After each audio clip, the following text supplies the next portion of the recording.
చెప్పేమంటారా? నిన్న మధ్యాహ్నం నీరుతోటిపాలెం అనే గ్రామం నుంచి చింతపల్లికి బయలుదేరాం కారులో. అంటే కారు బంపర్ ఉడిపోతే రిపేర్ చేయించడానికి బయలుదేరిన మార్గ మధ్యలో అంటే 1 కిలోమీటర్ వెళ్ళాం అంతే. 1 కిలోమీటర్ వెళ్ళేటప్పటికి ఒక 5 మంది 3 బైకుల్లో వచ్చి గుడ్లు విసిరారు కారు మీద.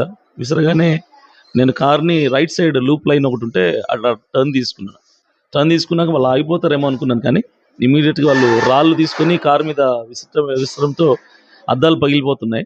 సో నేను భయపడి అట్లే అడవిలోకి కార్ని చెట్లలోకి తీసుకెళ్ళిపోయాను. అక్కడ ఆగిపోయింది. కార్ అన్లాక్ చేసి దిగేలోపు వాళ్ళు వచ్చేసారు. మొత్తం ఇద్దరు వచ్చి నా చేతులు పట్టుకుని లాగేశారు. కింద పడ్డాక ఇంకొక ఇద్దరు వచ్చారు. నలుగురు కలిసి నన్ను లోపలికి తీసుకెళ్ళిపోయారు. బీర్ బాటిల్ ఉంటుంది కదా, బీర్ బాటిల్తో పగలగొట్టి ఇక్కడ ఫస్ట్ స్టమక్లో గట్టి పొడిచిపోతే నేను తప్పించుకునే ప్రయత్నంలో గట్టి గీసుకుపోయింది.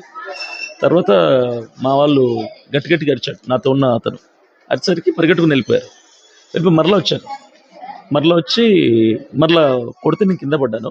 అప్పుడు ఇక్కడ తొడ మీద పొడిచారు, ఇక్కడ పొడిచారు, తర్వాత రైట్ సైడ్ తొడ మీద గీసారు. ఈలోపు ఉపాధి హామీ పనులకు వెళ్ళే వాళ్ళు ఆ రోడ్లో వెళ్తూ ఆ సౌండ్ విని లోపలికి వచ్చేసరికి వాళ్ళు ఎస్కేప్ అయిపోయి బైకులు తీసుకుని పారిపోయారండి.